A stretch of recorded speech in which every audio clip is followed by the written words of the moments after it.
Hello दोस्तों, कैसे हैं आप लोग। उम्मीद करते हैं कि आप लोग अच्छे होंगे, स्वस्थ होंगे। देखिए, पिछले कुछ दिनों से मेरा वीडियो नहीं आ पा रहा था, लेकिन अब से मेरा वीडियो आएगा। ठीक है, अगर आप लुसेंट पढ़ते हैं, एनसीईआरटी पढ़ते हैं या घटनाचक्र पढ़ते हैं, ठीक है, तो वो सब पढ़ने की कोई ज़रूरत नहीं है। सारा फैसिलिटी हम एक ही वीडियो में डाल दिए हैं। ठीक है, क्या क्या है, लुसेंट इसमें इंक्लूड है, एनसीईआरटी इसमें इंक्लूड है और घटनाचक्र इसमें इंक्लूड है। एक भी क्वेश्चन नहीं छूटेगा। अगर ज्योग्राफी हम चैप्टर कंप्लीट करा रहे हैं तो एक भी क्वेश्चन नहीं छूटेगा ज्योग्राफी का, इस बात की गारंटी हम देते हैं। ठीक है, तो चलिए स्टार्ट करते हैं। देखिएगा, पहले हम देखेंगे भारत एवं उसकी स्थिति। भारत एवं उसकी स्थिति ध्यान से समझने का प्रयास करिएगा। देखिए, भारत का आकार कैसा है, स्थिति कैसा है और इसका विस्तार कहां से कहां तक है, सारा चीज देखेंगे।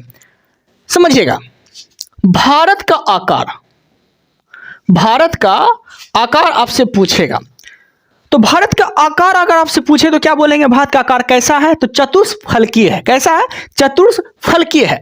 लेकिन भारत का अगर क्षेत्रफल पूछ लिया कि भारत क्षेत्रफल में कितने नंबर पे आते हैं, तो 7 नंबर पे आते हैं। कितने नंबर पे आते हैं, 7 नंबर पे आते हैं। ये चीज हम यहाँ पे लिख दिए हैं, कोई दिक्कत नहीं है। अब देखिएगा, क्षेत्रफल की दृष्टि से जो भी देश आते हैं वो सारा हम एक ट्रिक के माध्यम से कवर करा दिए हैं। और बिहार दरोगा के एग्जाम में 18 तारीख का जो एग्जाम हुआ था, 18 जनवरी को, उसमें इससे क्वेश्चन आया है कि भारत कितने नंबर पे आते हैं क्षेत्रफल की दृष्टि से। इसलिए ज्योग्राफी में जो भी कवर कराए हैं और जितना भी क्वेश्चन गिरा है वो सारा इससे लड़ा है। इसलिए आप लोग फॉलो करिएगा और समझिएगा। देखिए, तो भारत जो है क्षेत्रफल की दृष्टि से 7वें स्थान पे आते हैं। और इसका ट्रिक जो है याद रखना है आप लोग को, रुक चुस बो अभी। क्या बोले, रुक चुस बो अभी। तो रूस हो गया, रूस क्षेत्रफल की दृष्टि से 1 नंबर पे कौन आते हैं, रूस आते हैं। क्षेत्रफल की दृष्टि से 2 नंबर पे कौन आते हैं, कनाडा आते हैं। क्षेत्रफल की दृष्टि से 3 नंबर पे कौन आते हैं, चीन आते हैं। क्षेत्रफल की दृष्टि से 4 नंबर पे कौन आते हैं, संयुक्त राज्य अमेरिका आते हैं। क्षेत्रफल की दृष्टि से 5 नंबर पे कौन आते हैं, ब्राजील आते हैं। क्षेत्रफल की दृष्टि से 5 नंबर पे कौन आते हैं, ब्राजील आते हैं। क्षेत्रफल की दृष्टि से 6 नंबर पे कौन आते हैं, ऑस्ट्रेलिया आते हैं। क्षेत्रफल की दृष्टि से भारत का स्थान कहाँ है, तो 7वां है। और यही क्वेश्चन पूछा था बिहार दरोगा के एग्जाम में। चाहे वो भारत का पूछे, कनाडा के बारे में पूछे, कुछ भी पूछे, आप एक ट्रिक के माध्यम से सारा याद रख सकते हैं। ट्रिक क्या है, रुक चुसबो अभी। रुक चुसबो अभी, आम चुसते हैं ना, तो रुक चुसबो अभी। इस तरह से ट्रिक याद रख सकते हैं। अब देखिएगा, भारत का क्षेत्रफल पूछेगा आपसे कि भारत का क्षेत्रफल कितना है। तो भारत का जो क्षेत्रफल है 32,87,263 वर्ग किलोमीटर स्क्वायर तक फैला हुआ है। भारत का क्षेत्रफल 32,87,263 वर्ग किलोमीटर स्क्वायर तक फैला हुआ है। अब समझिएगा, मिलियन में बोलेगा आपसे तो 3.28 मिलियन, 3.28 मिलियन है भारत का क्षेत्रफल। कोई दिक्कत नहीं है। अब समझिएगा, विश्व का कुल क्षेत्रफल का, विश्व में जो क्षेत्रफल है इसमें भारत का क्षेत्रफल सिर्फ कितना है, तो याद रखिएगा 2.42%। 2.42% जो है विश्व के क्षेत्रफल के अनुसार भारत का क्षेत्रफल 2.42% है। कोई दिक्कत नहीं है। आगे जनसंख्या की दृष्टि से अगर आपसे पूछेगा कि जनसंख्या की दृष्टि से, जनसंख्या की दृष्टि से भारत का स्थान कहाँ है, तो जनसंख्या की दृष्टि से भारत का स्थान प्रथम है। जनसंख्या की दृष्टि से भारत का स्थान प्रथम है। ठीक है, 2 नंबर पे कौन आ गए हैं, तो 2 नंबर पे चीन आते हैं। ठीक है, 1 नंबर पे भारत, 2 नंबर पे चीन, ठीक है, 3 नंबर पे संयुक्त राज्य अमेरिका, 4 नंबर पे इंडोनेशिया, 5 नंबर पे ब्राजील, 6 नंबर पे पाकिस्तान, ठीक है, 7 नंबर पे नाइजीरिया और 8 नंबर पे बांग्लादेश। इस तरह से आप याद रख सकते हैं। ठीक है, क्षेत्रफल की दृष्टि से भारत का स्थान 7वां, जनसंख्या की दृष्टि से भारत का स्थान प्रथम। ये चीज आपको याद रखना है। देखिए, इसका विस्तार पूछेगा आपसे। ठीक है, भारत का विस्तार समझिएगा। ये जो आप देख रहे हैं गोल कलर का, इसे बोलते हैं ग्लोब। क्या बोलते हैं, ग्लोब बोलते हैं। फुटबॉल है ना, उसे बोलते हैं हम लोग ग्लोब। ठीक है, अब देखिएगा, ये ग्लोब पे ये जो रेखा खींची गई है, सोई हुई रेखा खींची गई है, मतलब ऐसे सो गया है, सो गया है। तो सोई हुई रेखा को क्या बोलते हैं, सोई हुई रेखा को बोलते हैं अक्षांश रेखा। क्या बोलते हैं, अक्षांश रेखा। और हम सीधा पढ़ा रहे हैं ऐसे करके खड़ा होके, इस रेखा को क्या बोलते हैं, इसे बोलते हैं देशांतर रेखा। क्या बोलते हैं, देशांतर रेखा। सोई हुई रेखा को अक्षांश रेखा, खड़ी रेखा को देशांतर रेखा। नो डाउट, तो यही चीज हम यहाँ पे बता दिए हैं। ये सोई हुई जो रेखा है इसे बोलते हैं अक्षांश रेखा, सीधी रेखा जो है इसे बोलते हैं देशांतर रेखा।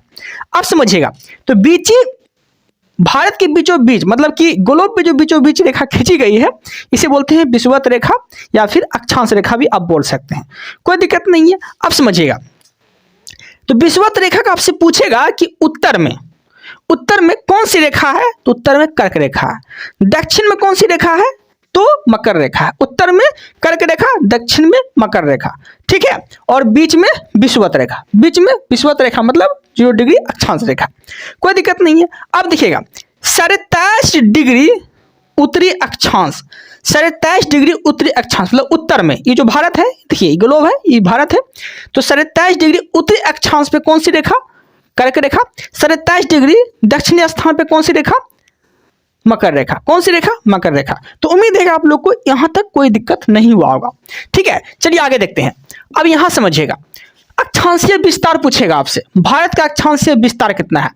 अगर आपसे डायरेक्ट पूछ ले भारत का अक्षांशीय विस्तार तो क्या बोलेंगे, तो याद रखिएगा 6 डिग्री 4 मिनट से लेके 37 डिग्री 6 मिनट, 6 डिग्री 4 मिनट से लेके 37 डिग्री 6 मिनट जो है ये भारत का अक्षांशीय विस्तार है। लेकिन पूछेगा आपसे कि भारत का अक्षांशीय विस्तार मुख्य भूमि का बताइए, भारत का अक्षांशीय विस्तार मुख्य भूमि का बताइए। अगर मुख्य भूमि लग गया तो याद रखिएगा 8 डिग्री 4 मिनट 37 डिग्री 6 मिनट उत्तरी अक्षांश तक। क्या बोले, 8 डिग्री 4 मिनट 37 डिग्री 6 उत्तरी अक्षांश तक, ठीक है, कोई दिक्कत नहीं है। डायरेक्ट अगर पूछ ले अक्षांशीय विस्तार तो क्या बोलेंगे 6 डिग्री 4 से 37 डिग्री 6, ठीक है। और अक्षांशीय विस्तार मुख्य भूमि का पूछ लिया तो क्या बोलेंगे 8 डिग्री 4 से 37 डिग्री 6 उत्तरी अक्षांश, कोई दिक्कत नहीं है। आप समझिएगा, मुख्य भूमि का दक्षिणतम बिंदु, मुख्य भूमि का दक्षिणतम बिंदु आपसे पूछेगा कि वो कौन है, तो क्या बोलेंगे कन्याकुमारी। भारत का मुख्य भूमि का दक्षिणतम बिंदु कौन है, कन्याकुमारी। कौन है, कन्याकुमारी। यहां तक कोई दिक्कत नहीं है। अब यहां समझिएगा, दक्षिणतम बिंदु अगर सिर्फ पूछ लिया आपसे, मुख्य भूमि का दक्षिणतम बिंदु बोलेगा तो कन्याकुमारी बोलिएगा, ठीक है।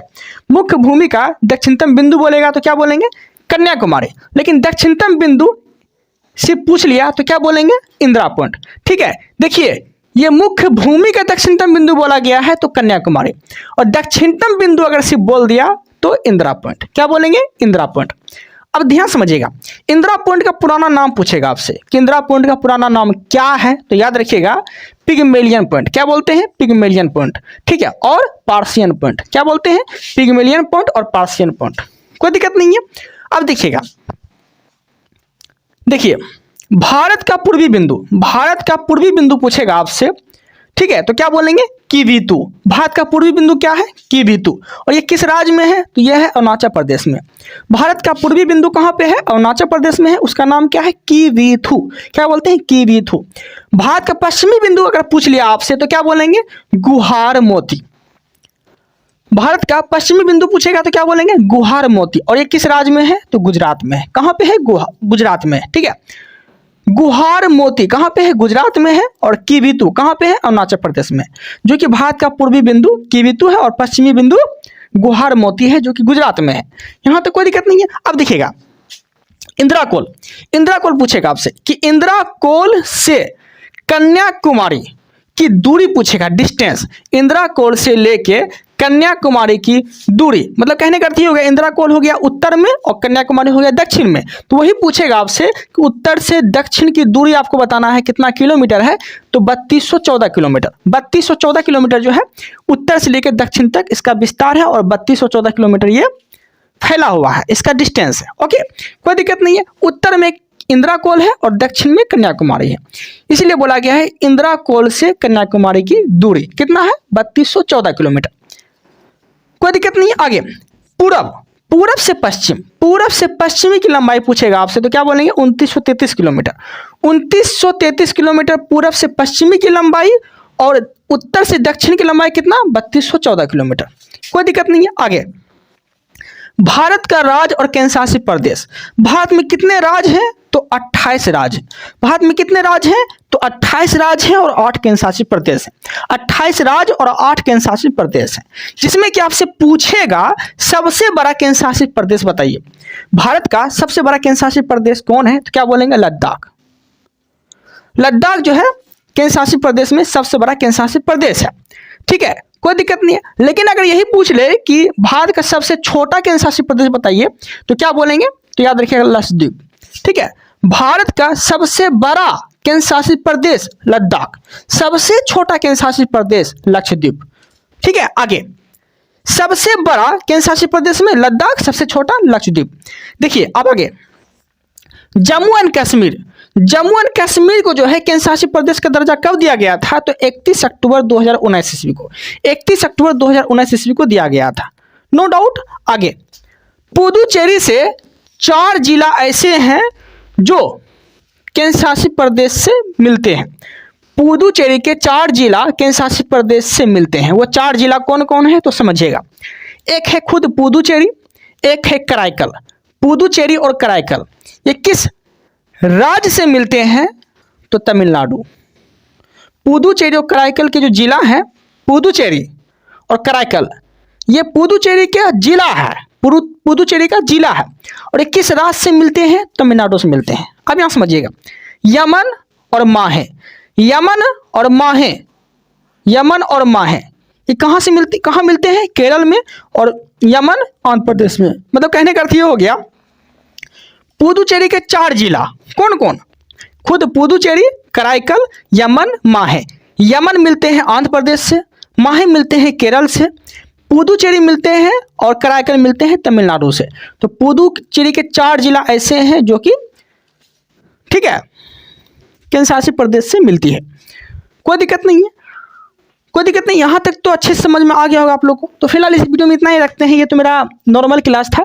देखिए यहाँ पे थोड़ा सा छूट गया है, यहाँ भी कराई देते हैं हम। ठीक है, देखिए जनसंख्या, जनसंख्या में अगर पूछेगा आपसे कि जनसंख्या की दृष्टि से सबसे बड़ा राज्य कौन सा है, तो क्या बोलेंगे? यूपी। क्या बोलेंगे? यूपी। जनसंख्या की दृष्टि से सबसे बड़ा राज्य यूपी। कम जनसंख्या में पूछेगा तो सिक्किम। जनसंख्या में सबसे बड़ा राज्य यूपी, जनसंख्या में सबसे छोटा राज्य सिक्किम। क्षेत्रफल की दृष्टि से सबसे बड़ा राज्य राजस्थान, दूसरा नंबर पे मध्य प्रदेश, तीसरा नंबर पे महाराष्ट्र, चौथा नंबर पे उत्तर प्रदेश, और बिहार का स्थान स्पेशली जरूर पूछेगा कि बिहार का स्थान कम्मा है क्षेत्रफल में। क्षेत्रफल में बिहार का स्थान कम्मा है, तो क्या बोलेंगे? 12वां स्थान है, नो डाउट। जनसंख्या, जनसंख्या की दृष्टि से अगर पूछेगा आपसे, ठीक है, जनसंख्या की दृष्टि से पूछेगा कि बिहार का कम्मा स्थान है, तो बिहार का 3रा स्थान है। 1 नंबर पे यूपी, 2 नंबर पे महाराष्ट्र, और बिहार का स्थान 3रा है। ठीक है, कोई दिक्कत नहीं है। उम्मीद है कि आप लोग को जो है पहला क्लास समझ में आया होगा। अगर नहीं समझ में आया और ज़्यादा स्पीड हो गया तो बोलिएगा, हम और स्लो करके पढ़ाएंगे। ठीक है, क्योंकि ये सब चीज़ हम काफ़ी बार पढ़ा चुके हैं। ओके, तो चलिए इस वीडियो में इतना रखते हैं, मिलते हैं हम लोग नेक्स्ट वीडियो के साथ। आप लोग अपना प्यार बनाए रखिएगा। आपसे मेरा वीडियो कंटिन्यू आएगा, टाइम रहेगा वही लगभग 5-6 बजे या 7 बजे के लगभग रहेगा टाइम। इतना बजता बजता अपलोड हो जाएगा मेरा वीडियो। ठीक है, तो चलिए, thank you, thanks for watching.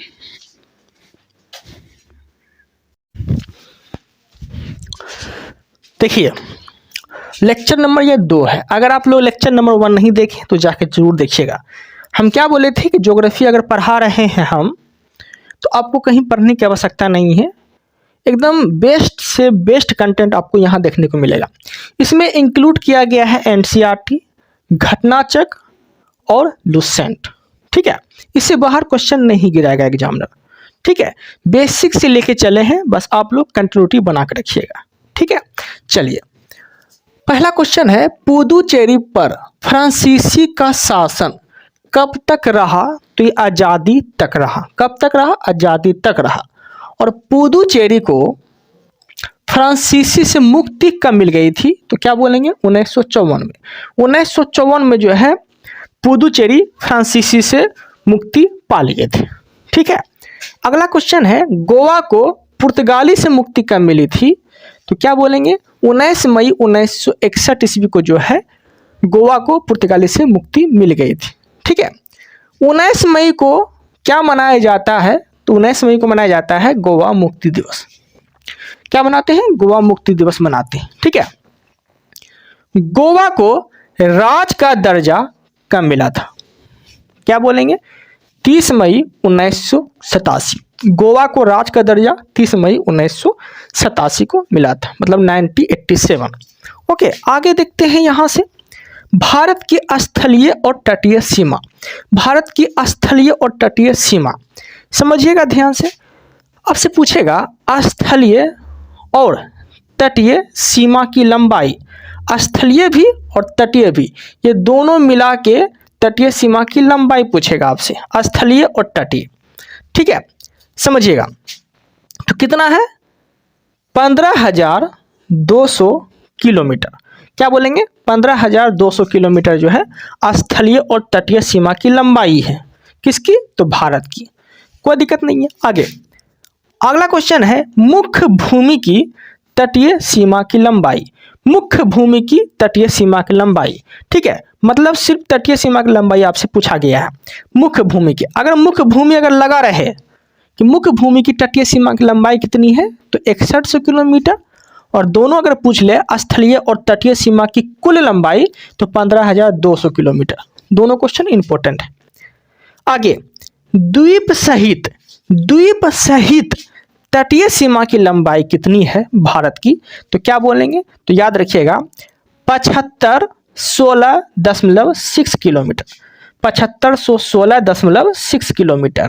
Okay, कोई दिक्कत नहीं है। ये 7516.6 किलोमीटर किसकी लंबाई है? तो द्वीप सहित तटीय सीमा की लंबाई है 7516.6 किलोमीटर। कोई दिक्कत नहीं है। अब यहां समझिएगा समुद्र तटीय राज्यों की कुल संख्या, मतलब कि ऐसे राज्य बताना है जो समुद्र से सटा हुआ है। ठीक है, समुद्र तटीय राज्यों की कुल संख्या कितनी है? तो 16। कितना है? 9। कितना है? 9। ठीक है, समुद्र तटीय राज्यों की कुल संख्या 9। कितना है? 9। कोई दिक्कत नहीं है। अब समझिएगा आगे।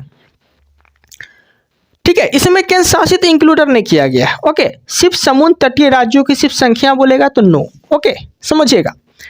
सबसे लंबी तटीय सीमा आपसे पूछेगा कि सबसे लंबी तटीय सीमा वाले राज्य कौन है? तो क्या बोलेंगे? गुजरात। सबसे लंबी तटीय सीमा वाले राज्य गुजरात। ठीक है, कितना किलोमीटर तक की सीमा बनाते हैं? तो 1600 किलोमीटर। कितना? 1600 किलोमीटर। ओके, सबसे लंबा केंद्र शासित प्रदेश तटीय राज्य पूछेगा आपसे तो क्या बोलेंगे? अंडमान निकोबार। सबसे लंबा केंद्र शासित तटीय रेखा वाला राज्य पूछेगा तो अंडमान निकोबार, क्योंकि ये केंद्र शासित प्रदेश में पूछा गया आपसे। और नॉर्मली अगर पूछ ले सबसे लंबा तटीय सीमा वाले सिर्फ राज्य तो गुजरात बोलिएगा, जो कि 1600 किलोमीटर तक लगता है। ठीक है, आगे स्थल सीमा से लगे राज्यों की संख्या, स्थल सीमा से लगे राज्यों की संख्या जिसमें कि सब इंक्लूड किया गया है इसमें। ठीक है, 7 सिस्टर और राज भी इंक्लूड किया गया है। तो कहने का अर्थ ये हो गया कि 7 सिस्टर और राज कितना लगता था तटीय सीमा में? 9 गो राज लगता था, और इसमें 7 सिस्टर भी है तो 9 और 7 कितना हो जाएगा? 16 हो जाएगा। तो यहाँ क्वेश्चन समझिएगा, स्थल सीमा से लगे राज्यों की संख्या अगर आपसे पूछ ले तो क्या बोलेंगे? 16। कितना है? 16। कोई दिक्कत नहीं है। ओके, अब देखिए यहां हम पढ़ रहे थे सबसे लंबा तटीय राज्य में गुजरात आते थे, दूसरा नंबर पे आंध्र प्रदेश आते थे, और सबसे छोटा तटीय राज्य में पूछेगा तो गोवा मारिएगा, जो यहां पे हम बताने के लिए भूल गए थे। ठीक है, चलिए यहां समझिएगा स्थल सीमा से लगे राज्यों की कुल संख्या 16, जिसमें कि 9 गो राज्य है और 7 गो 7 सिस्टर है। 7 गो 7 सिस्टर मतलब पूर्वोत्तर राज्य है। और 7 सिस्टर हम किसे बोलेंगे? जो उत्तर से दक्षिण की ओर, मतलब उत्तर से दक्षिण राज्यों को क्या बोलते हैं? 7 सिस्टर बोलते हैं। उत्तर से दक्षिण राज्यों को क्या बोलते हैं? 7 सिस्टर बोलते हैं। और 7 सिस्टर में कौन कौन आएंगे? तो अरुणाचल प्रदेश, नागालैंड, असम, मेघालय, मिजोरम, त्रिपुरा। 7 सिस्टर में कौन कौन आएंगे? अरुणाचल प्रदेश, नागालैंड, असम, मेघालय, त्रिपुरा, मिजोरम, ये सब 7 सिस्टर में आते हैं। तो 7 सिस्टर, पूर्वोत्तर राज्य कितना हो गया? 7, और सिर्फ राज्य कितना हो गया? 9। टोटल कितना हो गया? स्थल सीमा 16। टोटल स्थल सीमा 16। ठीक है, और ओनली अगर पूछ लिया समुद्र तटीय राज्यों की संख्या, ओनली समुद्र तटीय राज्यों की संख्या तो सिर्फ 9। ठीक है, कोई दिक्कत नहीं है। अब देखिएगा, अब यहां ध्यान से समझने का प्रयास करिएगा। ये जो हम बोले थे समुद्र तटीय राज्यों की संख्या जो 9 थे, तो ये हम मैप के अकॉर्डिंग बताने का प्रयास करते हैं। ठीक है, और तटीय राज्य हम किसे बोलते हैं? जो राज्य समुद्र से सटा हो, जो राज्य समुद्र से सटते हैं उसे तटीय राज्यों की संख्या दिया गया है। ठीक है, अब देखिएगा, तो ये हो गया भारत का नक्शा। तो यहां से समझते हैं, पहला हो गया गुजरात, तो गुजरात सटते हैं तटीय राज्यों में, फिर महाराष्ट्र, फिर गोवा, फिर कर्नाटक, फिर केरल। क्या क्या बोले? गुजरात, महाराष्ट्र, गोवा, कर्नाटक, केरल। ठीक है, ये जो है पश्चिम में पड़ता है। क्या पड़ता है? पश्चिम में। तो आपसे पूछेगा पश्चिम में कितने ऐसे राज्य हैं जो समुद्र से सटते हैं, तो क्या बोलेंगे? तो खुद गिन लीजिए आप। 1 गुजरात, 1 महाराष्ट्र, 2 गोवा, 3 कर्नाटक, 4 और केरल 5। तो 5 गो ऐसे राज्य हैं जो पश्चिम में समुद्र तटीय राज्य की संख्या दिया गया है। मतलब पश्चिम में समुद्र से सटने वाला राज्य कितना है? 5 गो है। अब पूरब में पूछेगा तो पूरब में 4 गो है। तो 5 और 4 कितना हो गया? 9 हो गया। अब पूरब में कौन कौन है? तो यहां से लीजिए, तमिलनाडु, ये भी पूरब की ओर ही आ जाता है, इधर ही आ जाता है। ठीक है, तमिलनाडु, आंध्र प्रदेश, उड़ीसा, पश्चिम बंगाल। तमिलनाडु, आंध्र प्रदेश, उड़ीसा, पश्चिम बंगाल। तो पूरब में 4 गो, पश्चिम में 5 गो, 4 और 5 9 गो। तो टोटल समुद्र तटीय राज्य कितना हो गया? 9 गो। अच्छा, समझ में आपको आ गया हो गया? ठीक है, आ गया होगा, उम्मीद है कि। चलिए, पश्चिम में जो है, पश्चिम में अरब सागर है, ये भारत है, तो पश्चिम में अरब सागर, और पूरब में क्या पड़ता है? तो पूरब में बंगाल की खाड़ी पड़ता है। ये चीज भी आपको याद रखना है। ठीक है, चलिए अब यहां समझिएगा। ठीक है, स्थल सीमा से लगे केंद्र शासित प्रदेश, स्थल सीमा से लगे केंद्र शासित प्रदेश पूछेगा तो याद रखिएगा, एगो लद्दाख सटता है, एगो जम्मू एंड कश्मीर सटता है। ठीक है, स्थल सीमा से लगे केंद्र शासित प्रदेश कितने हैं जो स्थल सीमा से लगते हैं? तो एक लद्दाख, एक जम्मू एंड कश्मीर। कोई दिक्कत नहीं है, अच्छे समझ में आ गया होगा आप लोग को। ओके, चलिए अब देखते हैं आगे। अब हम देखने वाले हैं अंतर्राष्ट्रीय सीमा। अंतर्राष्ट्रीय सीमा, अंतर्राष्ट्रीय सीमा का अर्थ ये हो गया, जैसे मेरा देश भारत है, तो भारत से ऐसे कौन से देश हैं जो अंतर्राष्ट्रीय सीमा बनाते हैं? ठीक है, वो हम देखेंगे। तो टोटल अंतर्राष्ट्रीय सीमा पूछेगा आपसे, तो टोटल कितना है? 7 गो है। कितना है? भारत के अंतर्राष्ट्रीय सीमा की संख्या कितनी है? 7 गो। 7 देश ऐसे हैं जो भारत से संबंध बनाते हैं, सटा हुआ है और सटते हैं। ठीक है, जो सट रहा है वही हो गया अंतर्राष्ट्रीय सीमा। ओके, अब समझिएगा। तो पहले हम देखेंगे बांग्लादेश। ठीक है, बांग्लादेश जो है अंतर्राष्ट्रीय सीमा बनाने में सबसे बड़ा है। ठीक है, सबसे ज्यादा अंतर्राष्ट्रीय सीमा कौन बनाते हैं? तो बांग्लादेश बनाते हैं। तो टोटल हम एक ट्रिक बता दिए हैं सातों देश का, वो आपको ध्यान देना है। ट्रिक है बचपन में MBA, बचपन में MBA। तो में जो है ये साइलेंट रहेगा, बाकी बो से हो गया बांग्लादेश, चो से हो गया चीन, पो से हो गया पाकिस्तान, नो से हो गया नेपाल, अब में तो साइलेंट है, अब फिर एम से हो गया म्यांमार, बी से हो गया भूटान और ए से हो गया अफगानिस्तान। ठीक है, तो अंतर्राष्ट्रीय सीमा बनाने वाले जो देश हैं उसका ट्रिक हम क्या बताएं? बचपन में MBA, बचपन में MBA। तो बचपन में साइलेंट है और MBA, इस तरह से आपको याद रखना है। तो बॉस हो गया बांग्लादेश। अब यहां समझिएगा, बांग्लादेश जो है सबसे लंबी सीमा बनाने वाले देश है। आपसे पूछेगा कैसे कौन देश है जो भारत से सबसे लंबी सीमा बनाते हैं? तो क्या बोलेंगे? बांग्लादेश। कितना सीमा बनाते हैं? तो 4096 किलोमीटर, 4096 किलोमीटर तक की सीमा बनाते हैं। कौन? तो बांग्लादेश। सबसे लंबी सीमा बनाने वाला देश बांग्लादेश। अगला है चीन। चीन कितना बनाते हैं सीमा? तो 3488 किलोमीटर, 3488 किलोमीटर। फिर अगला कौन है? पाकिस्तान। पाकिस्तान कितना बनाते हैं? 3323 किलोमीटर, 3323 किलोमीटर। ठीक है, नेपाल, नेपाल कितना सीमा बनाते हैं? 1751 किलोमीटर। ठीक है, अब में तो साइलेंट है, यहाँ एम देखते हैं। म्यांमार कितना सीमा बनाते हैं? म्यांमार बनाते हैं 1643 किलोमीटर, म्यांमार 1643 किलोमीटर। भूटान कितना सीमा बनाते हैं? 1699 किलोमीटर। अफगानिस्तान कितना सीमा बनाते हैं? 106 किलोमीटर। और अफगानिस्तान से क्वेश्चन क्या पूछेगा? सबसे छोटी सीमा बनाने वाला देश कौन है भारत से जो बनाते हैं सबसे छोटी सीमा? तो क्या बोलेंगे? अफगानिस्तान। कोई दिक्कत नहीं है। ओके, चलिए अब देखते हैं आगे। अब देखेंगे हम लोग बांग्लादेश। ठीक है, बांग्लादेश से ऐसे कौन राज्य हैं, कौन कौन राज्य हैं जो भारत के सटते हैं? ठीक है, बांग्लादेश से सटने वाले भारतीय राज्य पूछेगा आपसे, तो याद रखिएगा बांग्लादेश से टोटल 5 राज्य सटते हैं। बांग्लादेश से टोटल 5 राज्य सटते हैं। उसका ट्रिक हम बना दिए हैं। वो ट्रिक क्या है? अब मित्र में, अब मित्र में। बांग्लादेश से सटने वाले भारतीय राज्यों का ट्रिक क्या है? अब मित्र में, अब मित्र में, अब मित्र में। कोई दिक्कत नहीं है। ओ से हो गया असम, बो से हो गया बंगाल, मी से हो गया मिजोरम, त्रो से हो गया त्रिपुरा, मे से हो गया मेघालय। तो क्या हो गया? असम, बंगाल, असम, बंगाल, मिजोरम, त्रिपुरा और मेघालय। ठीक है, कोई दिक्कत नहीं है। तो बांग्लादेश से 5 गो ऐसे राज्य हैं जो कि सीमा बनाते हैं। ओके, चलिए अब देखते हैं चीन। ठीक है, चीन से कौन कौन राज्य सीमा बनाते हैं? तो याद रखिएगा, हिमाचल प्रदेश, सिक्किम, उत्तराखंड, अरुणाचल प्रदेश और जम्मू कश्मीर। ठीक है, तो चीन से भारतीय राज्य ऐसे कौन है जो सीमा बनाते हैं? तो टोटल 5 गो भारतीय राज्य हैं जो कि सीमा बनाते हैं। क्या क्या हो गया? हिमाचल प्रदेश, सिक्किम, जम्मू एंड कश्मीर, और इधर क्या हो गया? उत्तराखंड, और इधर हो गया अरुणाचल प्रदेश। तो चीन से सटने वाला जो भारतीय राज्य है इसका भी ट्रिक है। ट्रिक क्या है? तो हाय सूजा। ट्रिक क्या है? हाय सूजा।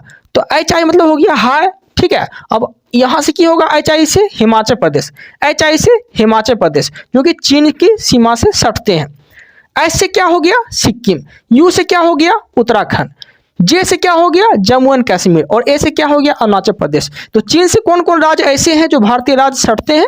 हिमाचल प्रदेश, सिक्किम, उत्तराखंड, जम्मू एंड कश्मीर और अरुणाचल प्रदेश। कोई दिक्कत नहीं है। ठीक है, अब देखते हैं नेपाल। नेपाल से कौन ऐसे राज्य हैं जो कि सीमा बनाते हैं भारत से?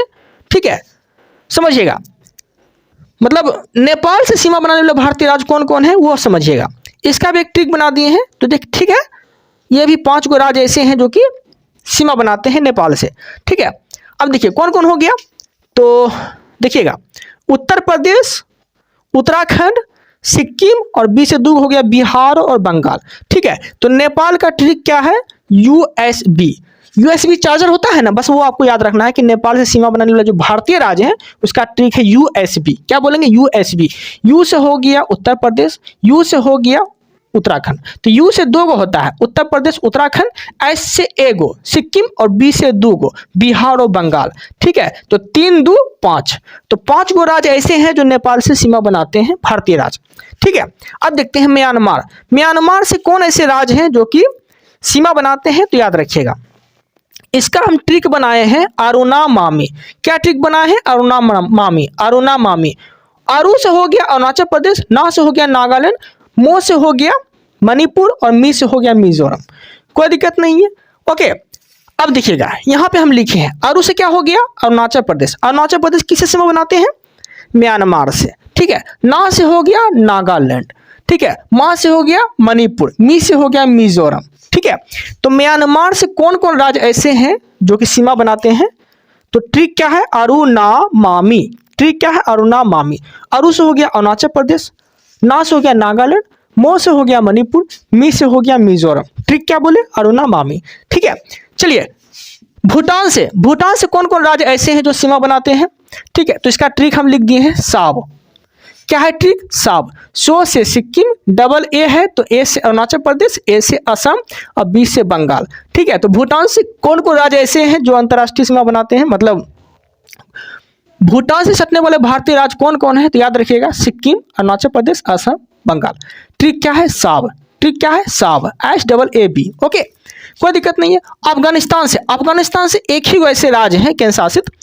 ठीक है, एक ही राज्य ऐसे हैं जो कि क्या बनाते हैं? सीमा बनाते हैं। क्या बनाते हैं? सीमा बनाते हैं। वो सिर्फ लद्दाख ही सटता है। भारतीय राज्य जो है अफगानिस्तान से कौन सटते हैं? तो सिर्फ लद्दाख सटता है। कोई दिक्कत नहीं है। अब देखते हैं हम लोग अंतर्राष्ट्रीय सीमा रेखा। अंतर्राष्ट्रीय सीमा रेखा, जैसे आपसे पूछेगा इंडिया प्लस चीन के बीच कौन सी सीमा रेखा? तो मैकमोहन रेखा। इंडिया प्लस चीन के बीच कौन सी सीमा रेखा? मैकमोहन रेखा।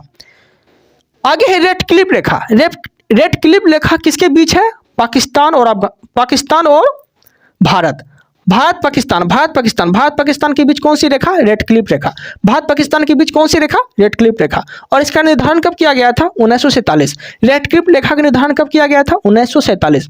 आगे है डुरंड रेखा। डुरंड रेखा किसके बीच है? पाकिस्तान और अफगानिस्तान। पाकिस्तान और अफगानिस्तान के बीच कौन सी रेखा? डुरंड रेखा। ठीक है, शून्य रेखा किसके बीच है? India plus Bangladesh. India plus Bangladesh के बीच कौन सी रेखा?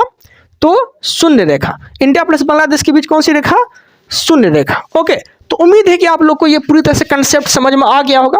बस आप लोग को क्या करना है, वीडियो जैसे वीडियो बनाने के लिए आए, ठीक है, तो थोड़ा सा गैप मिलता होगा तो आप स्क्रीनशॉट लेके रख लीजिएगा और अच्छे से नोट्स बनाइए।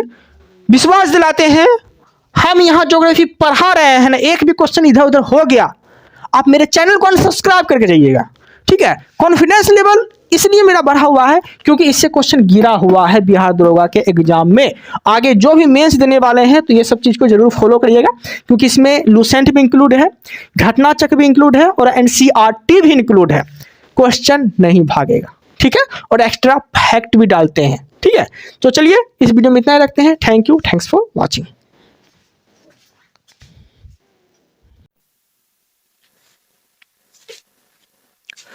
देखिए लेक्चर नंबर 3 है। अगर आप लोग 1 से लेकर 2 तक नहीं देखे हैं लेक्चर, जरूर देखिएगा। और एक बात बोलेंगे, ये जो हम कंटेंट दे रहे हैं आप लोग को ज्योग्राफी का, ये कंटेंट को फॉलो करिए। अगर आप लोग का सेट में नंबर कम आ रहा है तो बिल्कुल ही इंक्रीज करेगा, इस बात की गारंटी देते हैं, ठीक है। चलिए स्टार्ट करते हैं। देखिए हम क्या देख रहे थे, सीमा, अफगानिस्तान, भारत और अफगानिस्तान के बीच कौन सी रेखा, तो क्या बोलेंगे, डुरंड रेखा। कौन सी रेखा, डुरंड रेखा। डुरंड रेखा जो निर्धारण किया गया था वो किया गया था 1893 में। कब किया गया था, 1893 में इसका निर्धारण किया गया था। लेकिन डिसाइड कब किया गया कि मतलब खींचा उचा जाएगा जो, ठीक है, ये डिसाइड कब हुआ था, ये डिसाइड हुआ था 1896 में, ठीक है। डुरंड रेखा का डिसाइड कब हुआ था, 1896 में। इसका निर्धारण कब किया गया, 1893 में। 1893 में ये भी पूछेगा आपसे कि उस समय वायसराय कौन थे, तो उस समय लैंसडाउन वायसराय थे। कोई दिक्कत नहीं है, समझिएगा आगे। ये आपको क्या दिख रहा है, ये है ग्लोब। क्या बोलते हैं, ग्लोब। फुटबॉल जैसा है हमारा पृथ्वी, ठीक है, तो इसे क्या बोलते हैं, ग्लोब बोलते हैं। अब ध्यान से समझिएगा, ग्लोब पर अगर सोई हुई रेखा है, ऐसे ऐसे करके अगर सोई हुई रेखा है, ठीक है, ये क्या है, सोई हुई रेखा है ना, जो ऐसे करके सोई हुई रेखा है, उसे बोलते हैं हम लोग 0 डिग्री अक्षांश रेखा, ठीक है। अगर सीधी रेखा है तो उसे बोलते हैं 0 डिग्री देशांतर रेखा। कोई दिक्कत नहीं है, आगे समझिएगा। 0 डिग्री अक्षांश रेखा के उत्तर ऊपर क्या होगा, उत्तर हो जाएगा, और नीचे क्या होगा, दक्षिण होगा। तो आपसे क्वेश्चन क्या पूछेगा कि 0 डिग्री अक्षांश रेखा के 27 डिग्री उत्तर में कौन सी रेखा गुजरती है, तो क्या बोलेंगे, कर्क रेखा गुजरती है। फिर से समझिएगा, 27 डिग्री उत्तरी अक्षांश से कौन सी रेखा गुजरती है, कर्क रेखा गुजरती है, जो कि भारत के बीचों बीच होके जाती है, ठीक है। 0 डिग्री अक्षांश रेखा के नीचे क्या हो जाएगा, 27 डिग्री दक्षिणी अक्षांश। यहां से कौन सी रेखा गुजरती है, यहां से गुजरती है मकर रेखा। लेकिन मकर रेखा किस देश से होकर गुजरती है, तो क्या बोलेंगे, ऑस्ट्रेलिया से होकर गुजरती है। मकर रेखा ऑस्ट्रेलिया के बीचों बीच से होकर गुजरती है, जबकि 27 डिग्री उत्तरी अक्षांश रेखा भारत के बीचों बीच होकर गुजरती है, नो डाउट। आगे कर्क रेखा टोटल 8 राज्यों से गुजरती है। कर्क रेखा टोटल 8 राज्यों से गुजरती है। इसका ट्रिक क्या है, गर्म चीज बात में, ट्रिक क्या है, गर्म चीज बात में, ठीक है। तो आपसे क्वेश्चन कैसे पूछेगा, पश्चिम से पूरब की ओर गुजरने वाले कर्क रेखा के राज बताना है, ठीक है। पश्चिम से पूरब की ओर जो गुजरते हैं राज कर्क रेखा से होके, वो आपसे पूछेगा सजाने के लिए, तो ऐसे सजाना है, पश्चिम से पूरब की ओर। तो पहला हो जाएगा गुजरात, फिर राजस्थान, फिर मध्य प्रदेश, फिर छत्तीसगढ़, फिर झारखंड, फिर पश्चिम बंगाल, ठीक है, फिर त्रिपुरा, फिर मिजोरम, ठीक है। तो पश्चिम से पूरब की ओर बोलेगा तो क्या बोलेंगे, गुजरात, राजस्थान, मध्य प्रदेश, छत्तीसगढ़, झारखंड, पश्चिम बंगाल, त्रिपुरा, मिजोरम। कोई दिक्कत नहीं है। तो कर्क रेखा 8 राज्यों से गुजरती है, पश्चिम से पूरब की ओर बोलेगा तो इस तरह से आप सजा सकते हैं। ठीक, क्या बोले, गर्म चीज बात में, नो डाउट। आगे कर्क रेखा जो गुजरती है, ठीक है, आपसे पूछेगा कि कर्क रेखा से जो होके गुजरती है, तो आपसे पूछेगा कि कर्क रेखा के सबसे नजदीक राजधानी बताइए। कर्क रेखा के सबसे नजदीक राजधानी कौन हो जाएंगे, तो रांची हो जाएंगे, ठीक है। रांची जो है कर्क रेखा के सबसे नजदीक राजधानी है। कर्क रेखा के सबसे नजदीक राजधानी बोलेगा तो क्या बोलेंगे, रांची। और कर्क रेखा के सबसे दूर राजधानी बोलेगा तो क्या बोलेंगे, जयपुर। दोनों आपको याद रखना है, ठीक है। कर्क रेखा की सर्वाधिक लंबाई किस राज्य में है, मध्य प्रदेश में है। कर्क रेखा की सर्वाधिक लंबाई किस राज्य में है, मध्य प्रदेश में है। और सबसे कम लंबाई किस राज्य में है, राजस्थान में है। कोई दिक्कत नहीं है। आगे अब ये क्या हो गया, ग्लोब, ये तो आपको बताना नहीं पड़ेगा। सीधी रेखा को बोलते हैं 0 डिग्री देशांतर रेखा, और सोई हुई रेखा को बोलते हैं 0 डिग्री अक्षांश रेखा। ओके, अब समझिएगा, अंतर्राष्ट्रीय समय जो डिसाइड किया जाता है, ठीक है, वो 0 डिग्री देशांतर से ही पता चलता है कि अंतर्राष्ट्रीय समय क्या होगा। अगर यहाँ पे 12 बजा है तो अमेरिका में कितना बजेगा, इसी तरह से इसी से डिसाइड किया जाता है। ठीक है, तो 0 डिग्री देशांतर रेखा जो है ये वाला, अगर पश्चिम की ओर जा रहा है तो समय घटेगा, अगर पूरब की ओर जा रहा है तो समय बढ़ेगा। ठीक है, नो डाउट। यहां समझिएगा, सर 82 डिग्री पूर्वी देशांतर जिसे बोलते हैं GMT, सर 5 घंटा आगे है। सर 82 डिग्री पूर्वी देशांतर GMT से कितना आगे है, सर 5 घंटा आगे है। अगर अमेरिका में 12 बज रहा है तो भारत में कितना बजेगा, 5:30 बजेगा। कितना बजेगा, 5:30 बजेगा। ये सब चीजें हम और भी अच्छे से एक्सप्लेन कर देंगे यहाँ पे। ठीक है, समझिएगा यहाँ पे। अब देखिएगा, 0 डिग्री देशांतर रेखा जो गुजरती है, ठीक है, ये इंग्लैंड के ग्रीनविच से होकर गुजरती है। 0 डिग्री देशांतर रेखा कहां से होकर गुजरती है, इंग्लैंड के ग्रीनविच से होकर गुजरती है, कोई दिक्कत नहीं है। ओके, जिसे बोलते हैं हम लोग GMT। क्या बोलते हैं, GMT। इसका पूरा नाम होता है Greenwich man time, Greenwich man time. Okay, यहां देखिए नोट में क्या लिखे हैं, 0 डिग्री देशांतर रेखा, यही रेखा जो है विश्व की समय निर्धारण करने में मदद करता है। विश्व का समय निर्धारण कौन करते हैं, तो 0 डिग्री देशांतर रेखा करते हैं। ठीक है, चलिए आगे देखते हैं। अब यहां ध्यान समझिएगा, ये हो गया ग्लोब, ये तो बताना की जरूरत नहीं है, ये क्या हो गया, ग्लोब हो गया। ठीक है, और ये हो गया 0 डिग्री देशांतर। क्या हो गया, 0 डिग्री देशांतर। अब ये हो गया भारत, तो भारत कहां पे है, तो भारत 82 डिग्री पूरब में है। ठीक है, इस तरह से। ओके, ये ग्लोब के हिसाब से अगर देखेंगे तो आपसे क्वेश्चन क्या पूछेगा, 82 डिग्री पूर्वी देशांतर, इसे बोल 82 डिग्री पूर्वी देशांतर, IST मतलब क्या हो गया, इंडियन स्टैंडर्ड टाइम। क्या बोलते हैं इसे, Indian standard time, Indian standard time. ये कहां से होके गुजरती है, 82 डिग्री पूर्वी देशांतर, ये कहां से होके गुजरती है, तो क्या बोलेंगे, इलाहाबाद, यूपी के इलाहाबाद के नैनी से होके ये गुजरती है।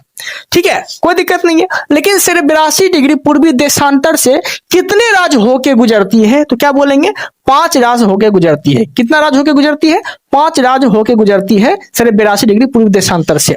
ठीक है, उसका भी एक ट्रिक बता दिए हैं, वो ट्रिक क्या है, यू कोमा। क्या है ट्रिक, यू कोमा। यू से यूपी, सी से छत्तीसगढ़, ओ से उड़ीसा, एम से MP, ए से आंध्र प्रदेश। ठीक है, तो ये जो यू कोमा ट्रिक है, ये यू कोमा ट्रिक किसका है, ये यू कोमा ट्रिक है 82 डिग्री पूर्वी देशांतर से कौन कौन राज्य होके गुजरती है, ये उसका ट्रिक है, कोई दिक्कत नहीं है, यू कोमा। अब समझिएगा, अब हम देखेंगे समुद्री क्षेत्र। समुद्री क्षेत्र का अर्थ ये हो गया कि मान लीजिए भारत हो गया, तो भारत के उधर जो भी समुद्र आएगा, ठीक है, तो कितना एरिया तक कौन कवर कर सकता है, कहने का अर्थ ये समझिए। देखिए, पहले देखेंगे पारदेशिक सीमा। पारदेशिक सीमा अगर 12 नॉटिकल मील है तो इसे बोलेंगे पारदेशिक सीमा। पारदेशिक सीमा को ही बोला जाता है समुद्री जलीय सीमा। पारदेशिक सीमा को ही क्या बोला जाता है, समुद्री जलीय सीमा। ठीक है, मतलब आधार रेखा।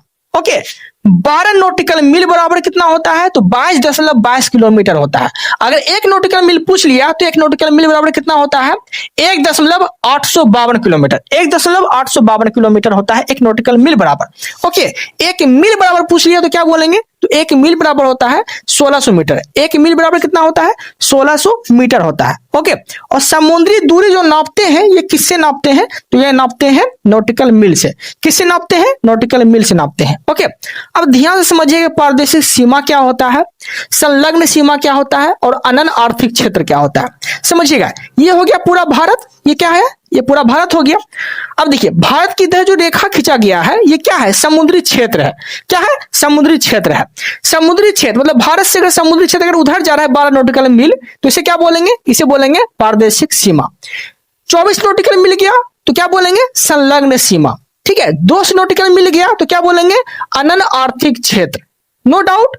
अब यहां समझिएगा, संलग्न सीमा। संलग्न सीमा मतलब 24 नॉटिकल मील तक गया एरिया तो उसे बोलेंगे संलग्न सीमा। तो एरिया जब गया तो समुद्र में बहुत सारी चीज होते हैं, तो उसमें क्या क्या चीज का अधिकार हो सकता है वो समझिएगा। ठीक है, संलग्न सीमा। संलग्न सीमा को ही बोलते हैं अवच्छिन्न सीमा। क्या बोलते हैं, अवच्छिन्न सीमा या आधार रेखा। कोई दिक्कत नहीं है, ये 24 नॉटिकल मील तक जाता है। अब इस पे अधिकार क्या क्या चीज का हो सकता है तो समझिएगा, राजकोषीय लगा सकता है, सीमा शुल्क लगा सकता है, प्रदूषण नियंत्रण पे देखरेख कर सकता है। कौन, जिसका 24 नॉटिकल मील तक जाएगा संलग्न सीमा। नो डाउट, वही अगर 200 नॉटिकल मील अगर गया, जिसे क्या बोलेंगे, अनन्य आर्थिक क्षेत्र। 200 नॉटिकल मील गया तो क्या बोलेंगे, अनन्य आर्थिक क्षेत्र। अब देखिएगा इसमें अधिकार क्या क्या चीज का हो सकता है वो समझिएगा। 200 नॉटिकल मील गया है मतलब कह सकते हैं कि 1 नॉटिकल मील बराबर 1.852 किलोमीटर होता है और 12 नॉटिकल मील बराबर 22.22 किलोमीटर होता है। तो 200 नॉटिकल मील बराबर कितना एरिया हो जाएगा, यहां से लेकर बहुत दूर तक हो जाएगा ना। तो उस पर क्या क्या चीज का अधिकार हो सकता है, जिसका एरिया जहां तक जाएगा वो समझिएगा। तो अनन्य आर्थिक क्षेत्र का है 200 नॉटिकल मील। इसमें अधिकार क्या क्या चीज का होगा, खनिज क्षेत्र पर अधिकार होगा। खनिज संसाधन जो भी समुद्र से निकलेगा, जैसे तेल हो गया, पेट्रोल हो गया, ठीक है, उस पर अधिकार होगा। जलीय शक्ति का अधिकार होगा। समुद्री जीव, मछली उछली जो भी आते हैं समुद्र के अंदर, उस पर अधिकार होगा। कृत्रिम द्वीप, अगर कोई द्वीप बना रहा है समुद्र के अंदर, समुद्र के बाहर, जो भी कृत्रिम ढंग से बनाया जाएगा उस पर अधिकार हो जाएगा उसका। ओके, वैज्ञानिक अनुसंधान का अधिकार हो जाएगा। अगर कोई व्यक्ति वैज्ञानिक अनुसंधान गलती से बना लिया तो उसमें उसका अधिकार हो जाएगा। ओके, तो समझ में आ गया, तो यहां समझिएगा। तो समुद्री क्षेत्र समझ में आ गया। प्रादेशिक सीमा की कितना हो जाएगा, 12 नॉटिकल मील। संलग्न सीमा कितना हो जाएगा, 24 नॉटिकल मील। और अनन्य आर्थिक क्षेत्र का कितना हो जाएगा, 200 नॉटिकल मील। ओके, उम्मीद है कि आप लोग को अच्छे से समझ में आ गया होगा। कम टाइम में ज्यादा कंटेंट आपको प्रोवाइड करा दिए। तो फिलहाल इस वीडियो में इतना ही रखिएगा। मेरा वीडियो जो है थोड़ा खराब हो गया। खराब क्या हो गया कि ये जो है ना माइक, ये मतलब सपोर्ट ही नहीं किया, इसलिए फिर से वीडियो बनाना पड़ गया मुझे, डबल मेहनत लग गया। तो इसलिए कभी कभी ऐसा हो जाता है कि पूरा वीडियो आप कवर करेंगे वीडियो बना के, लेकिन क्या होता है वो कभी कभी मिस्टेक से कुछ हो जाता है। तो समझ सकते हैं, बस आप लोग का प्यार है इसलिए हम इतना मेहनत कर भी रहे हैं। तो ठीक है, प्यार बनाए रखिएगा और चैनल पे नए हैं तो सब्सक्राइब जरूर करिएगा ताकि आप लोग तक ये सब कंटेंट पहुंच सके। Thank you, thanks for watching.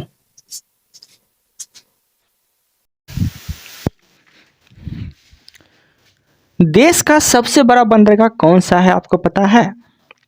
सबसे बड़ा बंदरगाह और सबसे बड़ा कृत्रिम बंदरगाह आपको दोनों पता है? हम आपको बताएंगे। अगर आप लोग को पता है तो जरूर कमेंट करिएगा। फिलहाल जो है ये लेक्चर नंबर 4 है और आज हम पढ़ने वाले हैं प्रमुख द्वीप के बारे में। चारों तरफ से जल से घिरा, मतलब कहने का अर्थ ये हो गया भूमि का वह टुकड़ा जो चारों तरफ से जल से घिरा हो उसे हम लोग द्वीप बोलते हैं। क्या बोलते हैं? द्वीप बोलते हैं। ये डायग्राम देख के आपको पता चल गया होगा कि ये भूमि का टुकड़ा है और चारों तरफ से जल से घिरा है, इसे द्वीप बोलते हैं। और महाद्वीप अगर पूछ लिया आपसे तो क्या बोलेंगे? द्वीपों का द्वीप, महाद्वीप। द्वीपों का द्वीप किसे बोलते हैं? महाद्वीप बोलते हैं। ठीक है, महाद्वीप को बोलते हैं। अब समझिएगा, एक होता है प्रायद्वीप। प्रायद्वीप समझिएगा, भूमि का वह टुकड़ा जो तीनों तरफ से जल से घिरा हो। अगर तीनों ओर से जल से घिरा हो तो उसे प्रायद्वीप बोलते हैं। चारों ओर से जल से घिरा हो तो उसे द्वीप बोलते हैं। और द्वीपों का द्वीप महाद्वीप बोलते हैं। ठीक है, कंसेप्ट क्लियर हो गया होगा आप लोग का। चलिए आगे देखते हैं। विश्व का सबसे बड़ा द्वीप अगर आपसे पूछ लिया तो क्या बोलेंगे? ग्रीनलैंड। विश्व का सबसे बड़ा द्वीप पूछेगा तो ग्रीनलैंड। लेकिन अगर वही पूछ लिया आपसे विश्व का सबसे बड़ा नदी द्वीप कौन सा है, तब आप क्या बोलेंगे? तब आप बोलिएगा माजुली। क्या बोलेंगे? माजुली। ब्रह्मपुत्र नदी पर असम में है, कोई दिक्कत नहीं है। नदी द्वीप पूछेगा तो क्या बोलेंगे? विश्व का सबसे बड़ा नदी द्वीप माजुली ब्रह्मपुत्र नदी पर असम में है। ठीक है, और सबसे बड़ा अगर सिर्फ और सिर्फ द्वीप पूछेगा तब ग्रीनलैंड बोलिएगा। ठीक है, चलिए अब समझिएगा। ये दिख रहा होगा आप लोग को भारत का नक्शा, ये भारत का मैप है। ठीक है, भारत के पूरब साइड जब जाएंगे आप, ठीक है, तो भारत के पूरब साइड पड़ता है बंगाल की खाड़ी, ये पूरब में है। और पश्चिम में जब जाएंगे ये है पश्चिम। ठीक है, पश्चिम में है अरब सागर, पश्चिम में अरब सागर, पूरब में बंगाल की खाड़ी है। No doubt. आगे आप समझिएगा, झील। झील समझिएगा, झील किसे बोलते हैं? जो चारों ओर से भूमि से घिरा हो। अगर चारों ओर से भूमि से घिरा है तो उसे हम झील बोलेंगे। अगर चारों ओर जल से घिरा है तो उसे हम द्वीप बोलेंगे। भूमि से घिरा रहेगा तो झील बोलिएगा, चारों ओर जल से घिरा रहेगा तो द्वीप बोलिएगा। ठीक है, आगे यही डायग्राम आपको यहाँ दिख रहा होगा, ये है जल, तो इसका क्या बोले थे हम, चारों ओर से भूमि से घिरा हो, और ये जो है ना चारों ओर भूमि मान लीजिए इसको, ये जो है ना चारों ओर भूमि है और ये है जल, तो चारों ओर भूमि से घिरा है, तो ये डायग्राम है, ये है जल। ओके, इसे क्या बोलते हैं, झील बोलते हैं। ओके, कोई दिक्कत नहीं है, आप समझिएगा। तीनों ओर से अगर भूमि से घिरा हो, तब चारों ओर से भूमि से घिरा था तो उसे बोलते थे हम लोग झील, लेकिन तीनों ओर से अगर जल से घिरा हो, अगर तीनों ओर से भूमि से घिरा हो, तब क्या बोलेंगे, तब बोलिएगा खाड़ी। समझिएगा, चारों ओर भूमि से घिरा हो तो क्या बोलते थे, झील। चारों ओर जल से घिरा हो उसे बोलते थे द्वीप। तीनों ओर भूमि से घिरा हो तो उसे बोलते हैं खाड़ी। क्या बोलते हैं, खाड़ी बोलते हैं। कोई दिक्कत नहीं है। ओके, यही डायग्राम आपको यहाँ पे दिखने को मिल रहा होगा। ठीक है, अब समझिएगा। देखिए, सरक्रिक, एक दिख रहा होगा आपको, सरक्रिक। सरक्रिक किसे बोलते हैं, ये खाड़ी का सबसे छोटा रूप होता है। ठीक है, खाड़ी का सबसे छोटा रूप को क्या बोलते हैं, सरक्रिक बोलते हैं। खाड़ी का सबसे छोटा रूप सरक्रिक बोलते हैं उसे। ओके, तो ई लाइन में तो पूरी तरह से आपको कंसेप्ट समझ में आ गया होगा। ठीक है, डायग्राम भी बता दिए। अब हम देखते हैं आगे, खाड़ी। अब खाड़ी से आपसे क्वेश्चन कैसे पूछेगा, खाड़ी को बोलते हैं हम लोग, ठीक है, देखिए समझिएगा ध्यान से, आपसे क्वेश्चन पूछेगा सबसे बड़ा खाड़ी, सबसे बड़ा खाड़ी। अगर बड़ा है, खाड़ी अगर बड़ा है तो उसे बोलते हैं बे। क्या बोलते हैं, बे। खाड़ी अगर छोटा है उसे बोलते हैं गल्फ। खाड़ी अगर सबसे छोटा है उसे बोलते हैं सरक्रिक। क्या बोलते हैं, सरक्रिक। आपसे क्वेश्चन कैसे पूछेगा, सबसे बड़ा खाड़ी कौन सा है, भारत का सबसे बड़ा खाड़ी कौन सा है, तब क्या बोलेंगे, तब बोलिएगा बंगाल की खाड़ी। भारत का सबसे बड़ा खाड़ी कौन सा है, तो बंगाल की खाड़ी। ठीक है, बंगाल की खाड़ी। ओके, कोई दिक्कत नहीं है। और बंगाल की खाड़ी कहाँ पे है, तो ये पूरब साइड में पड़ता है, ये आपको हम बता दिए थे। ठीक है, और पश्चिम में अरब सागर पड़ता है। तो भारत का सबसे बड़ा खाड़ी पूछेगा तो बंगाल की खाड़ी। अब देखिएगा, गल्फ पूछेगा आपसे, विश्व का सबसे बड़ा गल्फ, विश्व का सबसे बड़ा गल्फ किसे बोलते हैं, मैक्सिको की खाड़ी को बोलते हैं। विश्व का सबसे बड़ा गल्फ किसे बोलते हैं, मैक्सिको की खाड़ी को बोलते हैं। ठीक है, विश्व का सबसे छोटा प्रायद्वीप किसे बोलते हैं, तब क्या बोलेंगे, अरब प्रायद्वीप। विश्व का सबसे छोटा प्रायद्वीप अरब प्रायद्वीप। विश्व का सबसे छोटा प्रायद्वीप अरब प्रायद्वीप। कोई दिक्कत नहीं है। ठीक है, अच्छे से समझ में आ गया होगा आप लोग को। ओके, चलिए ध्यान से समझिएगा। विश्व का सबसे, यहाँ लेकिन बड़ा होना चाहिए, विश्व का छोटा नहीं होना चाहिए, बड़ा होना चाहिए। विश्व का सबसे बड़ा द्वीप, विश्व का सबसे बड़ा प्रायद्वीप अरब प्रायद्वीप। यहाँ जो है ना बड़ा कर लीजिएगा, छोटा नहीं होगा, बड़ा होगा कि।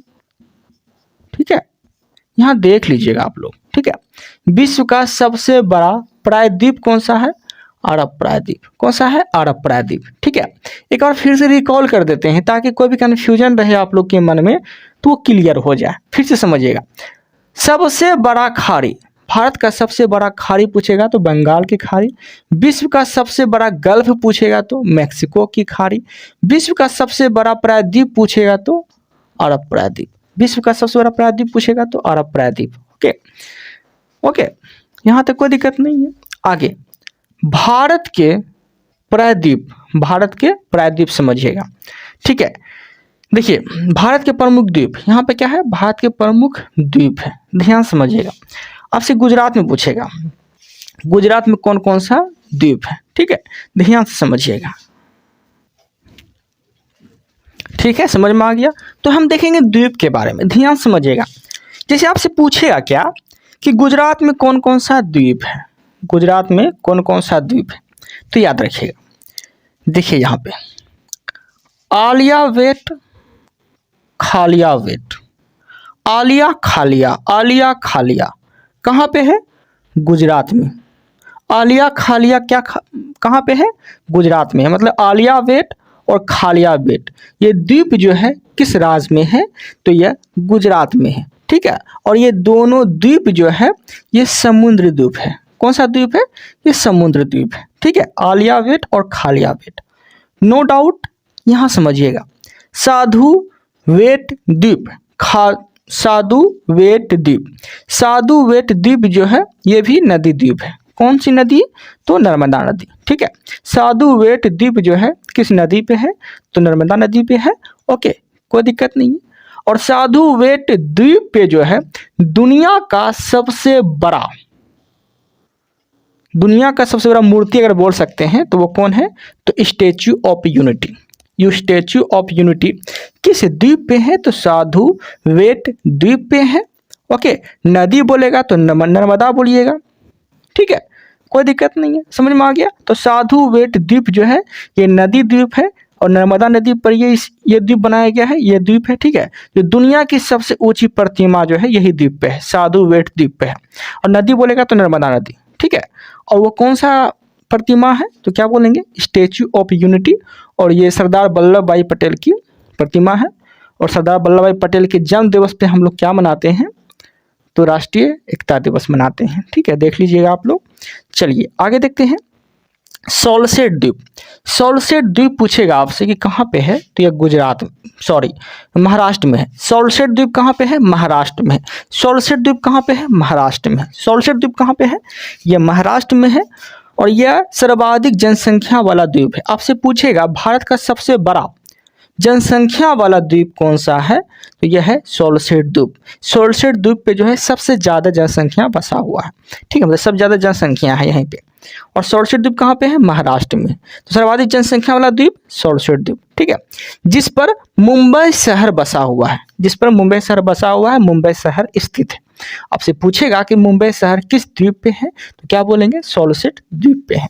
ठीक है, चलिए नाहन सोबा, आपसे हम क्वेश्चन पूछे थे ना, सबसे प्राकृतिक बंदरगाह और सबसे कृत्रिम बंदरगाह। तो प्राकृतिक बंदरगाह में कौन आ जाएंगे? तो वही नाहन सोबा आ जाएंगे, जो कि मुंबई में है। और कृत्रिम बंदरगाह अगर पूछ लिया, सर्वाधिक कृत्रिम बंदरगाह, तो वो कौन हो जाएंगे? चेन्नई हो जाएंगे। ठीक है, आप लोग का आंसर पता होगा तो शायद दे दीजिएगा। ठीक है, ओके। आंसर अगर आप लिख देते हैं ना तो उससे क्या होगा? आपको याद हो जाता है, लिखा हुआ चीज़ याद हो जाता है और सुना हुआ चीज़ याद हो जाता है। ठीक है, तो नाहन सोबा कहाँ पे है? मुंबई में स्थित है। अब देखिएगा, देश का सबसे प्राकृतिक बंदरगाह कौन सा है? तो यही नाहन सोबा बंदरगाह, जो कि मुंबई में है। ठीक है, याद रखिए, या फिर मुंबई बंदरगाह भी दे सकता है आपको, लेकिन यही नाहन सोबा है जो कि मुंबई में है। ओके, चलिए आगे यहाँ पे देखिएगा, प्रमुख द्वीप। एलिफेंटा द्वीप कहाँ पे है?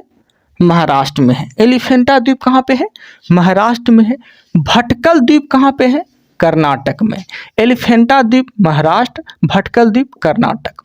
वेलिंगटन, वेलिंगटन द्वीप कहाँ पे है? तो वह केरल में है। वेलिंगटन द्वीप कहाँ पे है? ये केरल में है। ठीक है, और वेलिंगटन द्वीप पे ही वेम्बनाड झील है, और ये कहाँ पे है? तो ये केरल में है। ठीक है, पूछेगा आपसे कि वेम्बनाड झील जो है ये किस द्वीप पे है? तो क्या बोलेंगे? वेलिंगटन द्वीप पे है और ये केरल में है। ओके, श्रीहरिकोटा, श्रीहरिकोटा द्वीप कहाँ पे है? आंध्र प्रदेश में है। श्रीहरिकोटा द्वीप आंध्र प्रदेश में है। और आंध्र प्रदेश का अगर डिस्ट्रिक्ट पूछ लिया कि कौन सा डिस्ट्रिक्ट में है, तो नेल्लौर, क्या बोलेंगे? नेल्लौर डिस्ट्रिक्ट। कौन सा डिस्ट्रिक्ट? नेल्लौर डिस्ट्रिक्ट में श्रीहरिकोटा द्वीप है। इस द्वीप पर सतीश धवन अंतरिक्ष केंद्र स्थित है। आपसे पूछेगा कि सतीश धवन अंतरिक्ष केंद्र जो है किस द्वीप पे स्थित है? तो श्रीहरिकोटा द्वीप पे स्थित है, जो कि आंध्र प्रदेश में पड़ता है। और जिला अगर पूछ लिया तो नेल्लौर, क्या बोलेंगे? नेल्लौर जिला। ठीक है, आगे है व्हीलर द्वीप। व्हीलर द्वीप का नाम बदल के क्या रखा गया है? तो एपीजे अब्दुल कलाम द्वीप। वर्तमान में व्हीलर द्वीप का नाम क्या है? तो एपीजे अब्दुल कलाम द्वीप है, इसका नाम बदल दिया गया है। ठीक है, आप समझिएगा, व्हीलर द्वीप है कहाँ पे? तो उड़ीसा के बैतरनी नदी पर। उड़ीसा के बैतरनी नदी पे कौन सा द्वीप है? तो व्हीलर द्वीप है। उड़ीसा के बैतरनी नदी पर कौन सा द्वीप है?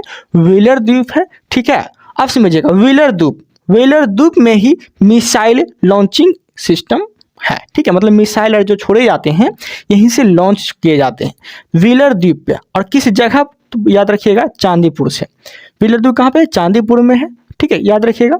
और उड़ीसा के बेतरनी नदी पे है और चांदीपुर भी उड़ीसा में ही पड़ता है। और यहीं से जो है लॉन्चिंग सिस्टम, मतलब कोई भी अगर मिसाइल लॉन्च होता है ना तो यहीं से लॉन्च होता है, चांदीपुर से और व्हीलर द्वीप से। और व्हीलर द्वीप का नाम बदल के क्या किया गया है, एपीजे अब्दुल कलाम द्वीप। ठीक है, अब देखिएगा गंगा सागर द्वीप। गंगा सागर द्वीप अगर आपसे पूछेगा तो ये हुगली नदी के मुहाने पे है। हुगली नदी के मुहाने पे गंगा सागर द्वीप है। और राज्य अगर पूछ लिया तो क्या बोलेंगे, पश्चिम बंगाल। पश्चिम बंगाल में है गंगा सागर द्वीप और ये हुगली नदी के मुहाने पे है, नो डाउट। आगे न्यू मूर द्वीप। न्यू मूर द्वीप कहाँ पे है तो समझिएगा ध्यान से, किस नदी पे पूछेगा आपसे। न्यू मूर द्वीप जो है किस नदी पे है तो गंगा और ब्रह्मपुत्र के मुहाने पे है। गंगा ब्रह्मपुत्र के मुहाने पे कौन सा द्वीप तो न्यू मुरे द्वीप। न्यू मुरे द्वीप गंगा और ब्रह्मपुत्र के नदी के मुहाने पे है। ठीक है, चलिए आगे। असम में कौन सा द्वीप है तो माजुली द्वीप। असम में कौन सा द्वीप है, माजुली द्वीप है। ठीक है, जो विश्व का सबसे बड़ा नदी द्वीप है कौन सा तो माजुली द्वीप। विश्व का सबसे बड़ा नदी द्वीप पूछेगा तो माजुली बोलिएगा, नदी लगेगा तब। अगर ऐसे नॉर्मली पूछ लिया विश्व का सबसे बड़ा द्वीप तब ग्रीनलैंड बोलिएगा। ठीक है, चलिए ये जो माजुली है ये कहाँ पे है तो असम में है, जो विश्व का सबसे बड़ा नदी द्वीप है। और ये ब्रह्मपुत्र नदी पे है। कहाँ पे है, ब्रह्मपुत्र नदी पे है। और विश्व का सबसे छोटा द्वीप पूछेगा तो क्या बोलेंगे, उमानंदा। विश्व का सबसे छोटा द्वीप उमानंदा है और ये ब्रह्मपुत्र नदी पे है। और राज्य बोलेगा तो राज्य असम में ही है। ठीक है, विश्व का सबसे छोटा द्वीप उमानंदा, ब्रह्मपुत्र नदी, और राज्य बोलेगा तो असम। विश्व का सबसे बड़ा नदी द्वीप ब्रह्मपुत्र नदी पे है, माजुली द्वीप है। ठीक है, कोई दिक्कत नहीं है। उम्मीद है कि आप लोग को समझ में आ गया होगा। अगर आपको कोई डाउट रह जाता है तो आप कमेंट करिए। और हाँ, एक बात और बोलना चाहेंगे कि हम जो है बहुत जल्द, मतलब अगर कोई लूसेंट पढ़ना चाहता है, एनसीईआरटी पढ़ना चाहता है, या इसी तरह से कोई नोट्स बना के उसे हम पढ़ा दे, ठीक है, अगर चाहते हैं पर्सनली पेड कोर्स लेने के लिए तो ज़्यादा हम नहीं रखेंगे पेड कोर्स का दाम। ठीक है, पर्सनली जो है ये जो है ना, जैसे मीट एप्लीकेशन होता है ना, मीट ऐप पे ही जो है हम पर्सनली उसको क्लास देंगे। जिसको भी ज्वाइन करना पड़ेगा मात्र 101 रुपीज़ में जो है कंप्लीट आपको लूसेंट पढ़ाया जाएगा। कंप्लीट, जब तक लूसेंट ख़त्म नहीं हो जाता है तब तक जो है 101 रुपीज़ में आपको लूसेंट कवर कराया जाएगा। ठीक है, और एग्ज़ाम के बेसिक पे आपको गाइड भी किया जाएगा कि आपको क्या पढ़ना चाहिए और अप टू डेट भी दिया जाएगा। तो बहुत जल्द हम ये स्टार्ट करेंगे। ठीक है, ओके। और क्यूआर आपको हम दे देंगे। ठीक है, स्कैन करके आप पेमेंट कर दीजिएगा। आपको नंबर ही बता देंगे हम, उस पर आप पेमेंट करिएगा। ठीक है, आपका ज्वाइन हो जाएगा। उसके बाद आपको पर्सनली गाइडलाइन दिया जाएगा, पर्सनली गाइड किया जाएगा। और क्लास में जो भी चैप्टर कराया जाएगा आपको क्लास में ही याद करवा दिया जाएगा। जिसमें कि करेंट अफेयर भी अगर होता है तो करेंट अफेयर भी आपको याद करवा दिया जाएगा। एकदम बेस्ट कंटेंट देंगे और रिजल्ट तो बोल के देंगे आप। ठीक है, और ये जो ज्योग्राफी हम पढ़ा रहे हैं यहाँ से बाहर क्वेश्चन नहीं पूछता है। 1799 पोस्ट का जो दरोगा का वैकेंसी निकला था ना, पता है हम वीडियो नहीं बना पाए क्योंकि देखिए कुछ रीज़न था, कुछ कंडीशन था, वीडियो नहीं बना पाए। थोड़ा बीमार पड़ गए थे, सर में मेरा चोट लग गया था, हम आपको दिखा देते हैं। ठीक है, इसीलिए हम वीडियो नहीं बना पाए थे। ठीक है, देखिए ये है ना मेरा सर में चोट लगने की वजह से हम सीटी स्कैन कराए थे। ठीक है, इसलिए हम वीडियो नहीं बना पाए थे। 1799 पोस्ट का जो निकला था उसमें कितना क्वेश्चन मेरे वीडियो के माध्यम से कितना क्वेश्चन लड़ा है हम बताने ही वाले थे। ठीक है, लेकिन टाइम नहीं मिला और चोट लग जाने की वजह से थोड़ा सा हम हॉस्पिटल में थोड़ा भर्ती हो गए थे, तो इसीलिए हम वीडियो नहीं बना पाए। ठीक है, लेकिन हम स्वस्थ हो गए हैं। बेलर जो है मतलब बाल छिलवा लिए हैं। ठीक है, इसी कैप पहन के हम आपको वीडियो प्रोवाइड करा पा रहे हैं। ठीक है, बस यही रीज़न था। नहीं तो हम आपको दिखाते हैं 1799 का जो पोस्ट निकला था दरोगा का, उसमें कितना क्वेश्चन जो है यहाँ से आया है। अगर ज्योग्राफी अगर पढ़ाए हैं तो मेरे वीडियो से बाहर क्वेश्चन नहीं गया है, बिल्कुल ही नहीं गया है। ठीक है, कहते हैं ना क्यों पड़े हो इधर उधर के चक्कर में, कोई नहीं है लूसेंट के टक्कर में। लूसेंट हम कवर कराए थे और लूसेंट से बहुत सारा क्वेश्चन आया भी है। ठीक है, तो चलिए इस वीडियो में इतना ही रखते हैं। आप लोग सपोर्ट करिए। ठीक है, अगर आप मुझे सपोर्ट करते हैं तो हम विश्वास दिलाते हैं कि आप लोगों के लिए जो है बेस्ट से बेस्ट कंटेंट लेके आएंगे, कम टाइम में और ज़्यादा कवर करवाएंगे। चलिए ठीक है, thank you, thanks for watching.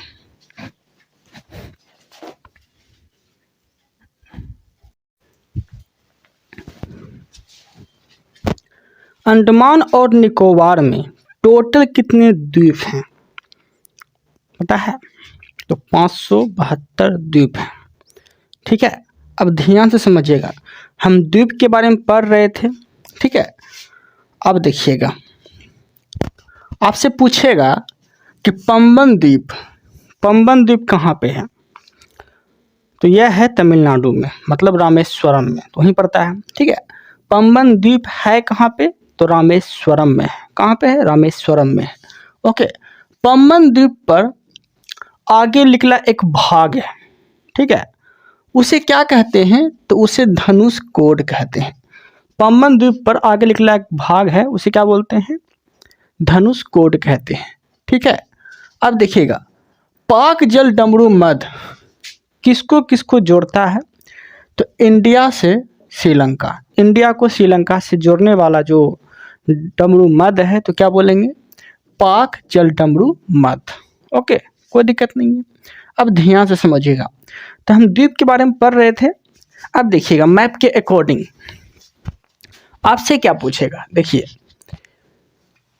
Kutch की खाड़ी में कौन कौन सा द्वीप है वो समझिएगा। तो याद रखिएगा, वेट, नोरा, पीटान। क्या बोले? वेट, नोरा, पीटान। वेट, नोरा, पीटान। वेट, नोरा, पीटान, ये कहाँ पे है? तो ये कच्छ की खाड़ी में है। कहाँ पे है? कच्छ की खाड़ी में है, जो कि गुजरात में पड़ता है। ठीक है, अब देखिएगा, अब ये मैप आपको दिख रहा होगा। ठीक है, इस तरह से मैप बना हुआ है। यहाँ पड़ता है गुजरात। क्या पड़ता है? गुजरात पड़ता है। ओके, तो पूछेगा क्या आपसे, समझिएगा, ये कच्छ की खाड़ी में क्या क्या देखिए हम, वेट, नोरा, पीटान द्वीप हैं। क्या है? ये द्वीप है, ये द्वीप है। ठीक है, अब पूछेगा आपसे कच्छ किरण में कौन कौन से द्वीप हैं? तो क्या बोलेंगे? याद रखिएगा, खादिर द्वीप, ठीक है, पायम द्वीप, ये सब कहाँ पे है? तो यह कच्छ किरण में है। क्या क्या बोले? खादिर द्वीप, पाचम द्वीप। ठीक है, खादिर द्वीप और पाचम द्वीप कच्छ किरण में है। कच्छ की खाड़ी में पूछेगा बेट, नोरा, पीटान, ये सब द्वीप कच्छ की खाड़ी में है। और खादिर द्वीप और पंचम द्वीप ये सब कहाँ पे है? तो कच्छ किरण में है। ठीक है, थोड़ा डीप क्वेश्चन है, आपको समझना है। अब देखिएगा ध्यान से, अब आपसे पूछेगा कि खंबात की खाड़ी में और कौन कौन से द्वीप। ठीक है, तो समझिएगा, आलिया बेट, खालिया बेट। आलिया बेट, ये है आलिया बेट, और खालिया बेट ये भी जो है गुजरात में ही है। ठीक है, क्योंकि कच्छ किरण और कच्छ की खाड़ी तो वहीं पे है। ओके, तो मैप के अकॉर्डिंग अगर देखेंगे तो यहीं पर जो है एक आलिया बेट है, और यहाँ पर जो है एक खालिया बेट है। तो आलिया खालिया कहाँ पे है? तो खंबात की खाड़ी में है। कहाँ पे है? खंबात की खाड़ी में है। ठीक है, कोई दिक्कत नहीं है। अब ध्यान समझिएगा, ये जो खंबात की खाड़ी है, ये आपसे पूछेगा कि कौन सी नदी के मुहाने पे है। तो याद रखिएगा, ये नर्मदा नदी के मुहाने पे है। कौन सी खाड़ी? खंबात की खाड़ी। और खंबात की खाड़ी में कौन कौन सा द्वीप हम देखे थे? तो आलिया बेट, खालिया बेट, ठीक है, बेट, नोरा, पीटान, ये सब कहाँ पे है? तो ये खंबात की खाड़ी में है। और खंबात की खाड़ी कौन से नदी के मुहाने पे है? तो नर्मदा नदी के मुहाने पे है। कोई दिक्कत नहीं है। अब देखिए, यहाँ पड़ता है महाराष्ट्र। क्या पड़ता है? महाराष्ट्र पड़ता है। ठीक है, महाराष्ट्र में एक द्वीप है, ठीक है, जो कि सबसे ज़्यादा जनसंख्या वाला अगर द्वीप पूछेगा आपसे तो वो महाराष्ट्र में एक द्वीप है, वही द्वीप पे जो है सब ज़्यादा जनसंख्या है। ठीक है, जैसे कि आपसे पूछेगा कैसे, देखिएगा, महाराष्ट्र में कौन सा द्वीप है? सॉलसेट द्वीप। कहाँ पे है? सॉलसेट द्वीप कहाँ पे है? महाराष्ट्र में है। ठीक है, और सॉलसेट द्वीप पे 2 शहर बसा हुआ है। वो 2 शहर कौन कौन है?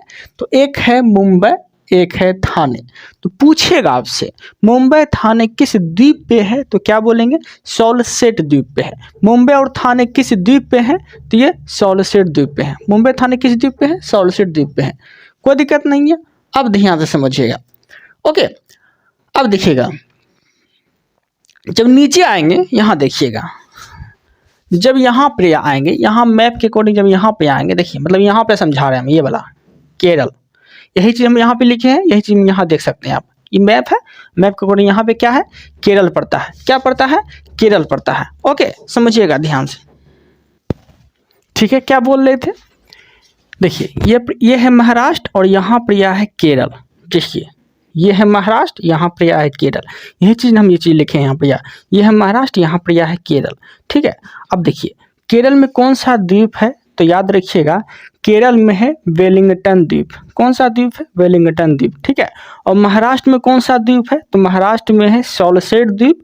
और सॉल्सेट द्वीप पे दो शहर कौन कौन बसे हुए हैं, तो मुंबई और थाने। मुंबई और थाने जो है दो शहर हैं जो बसे हुए हैं।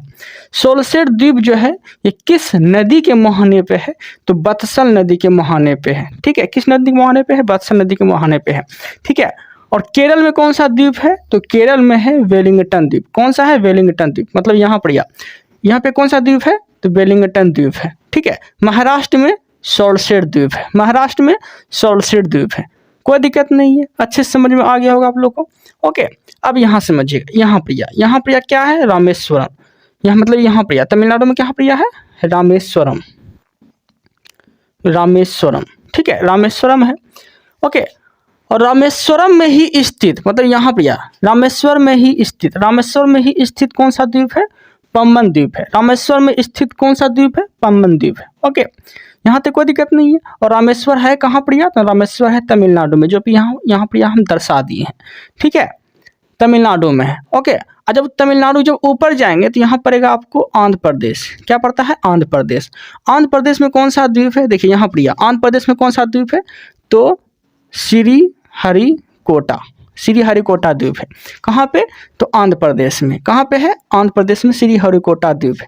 आंध्र प्रदेश के जब ऊपर जाएंगे आप, ठीक है, आंध्र प्रदेश के जब ऊपर जाएंगे तो आपको मिलेगा उड़ीसा। आंध्र प्रदेश के ऊपर जाएंगे तो आपको मिलेगा उड़ीसा। ठीक है, अब ध्यान समझिएगा, तो श्रीहरिकोटा द्वीप है कहाँ पे, तो आंध्र प्रदेश में है। लेकिन आपसे क्वेश्चन क्या पूछेगा, आपसे क्वेश्चन पूछेगा कि श्रीहरिकोटा द्वीप जो है किस झील के मुहाने पे है, तो क्या बोलेंगे, पुलिकट झील के मुहाने पे है। पुलिकट झील के मुहाने पे कौन सा द्वीप है, तो श्रीहरिकोटा द्वीप। ठीक है, कोई दिक्कत नहीं है।